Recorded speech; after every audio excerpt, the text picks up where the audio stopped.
YouTube, what's up? Welcome back to the channel. It's your boy Sippin' Sooner in the house.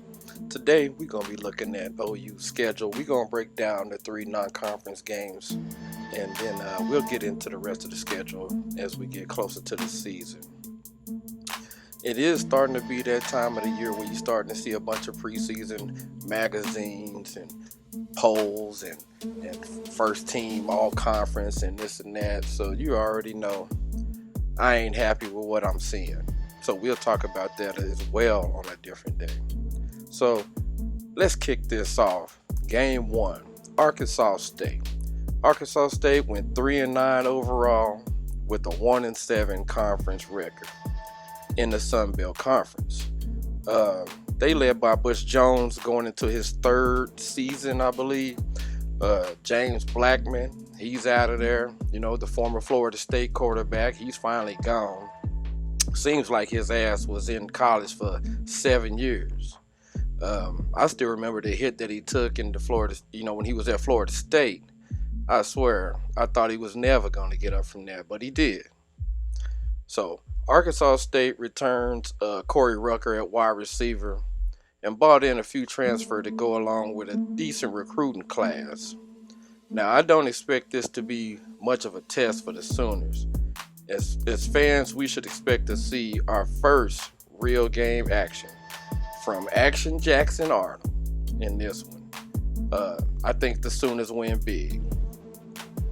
So now let's turn our attention to game number 2, SMU Mustangs. Now, SMU went 7-6 overall with a 5-3 conference record, led by Rhett Lashley. This should be a better test for Oklahoma. We know SMU has hit the transfer portal hard to bring in some players, like Jordan Hudson from TCU, who we wanted here at Oklahoma at one point. They have firepower on offense. We'll just have to see what the defense is looking like. Tanner Mordecai, he went off to Wisconsin, but I really believe, we'll have better knowledge about our defense after this matchup.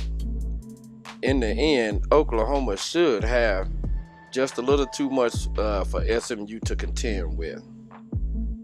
So I'm thinking OU by 2 touchdowns.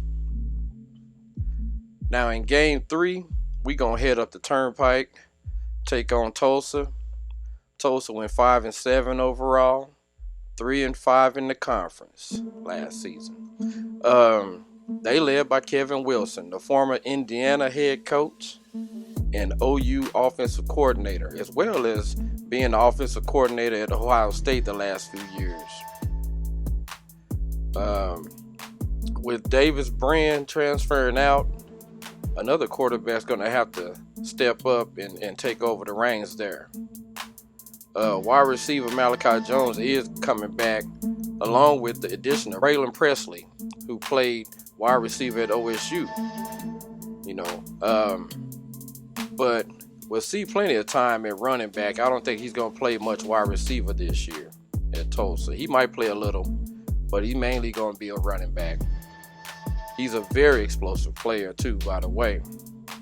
Running back Anthony Watkins is back after he missed the entire year last year with an injury.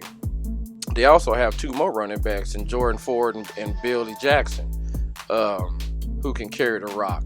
Defensively, they need more of a pass rush. They lost a lot of their linebacking core as well. I think the secondary should be the strength of this team, as they bring in a couple of transfers themselves in the secondary. I expect this to be a comfortable Sooners win. With how well OU fans travel, it's going to be almost like a home environment for us when we get up there. So it shouldn't be too hostile by any stretch of the imagination. So expect a 3-0 conference record, and if not, then we're going to have a long season. So let me know in the comment section, do you see any surprises to this point of the season? I hope not. It's your boy Sippin' Sooner, and I'm out this bitch. Peace.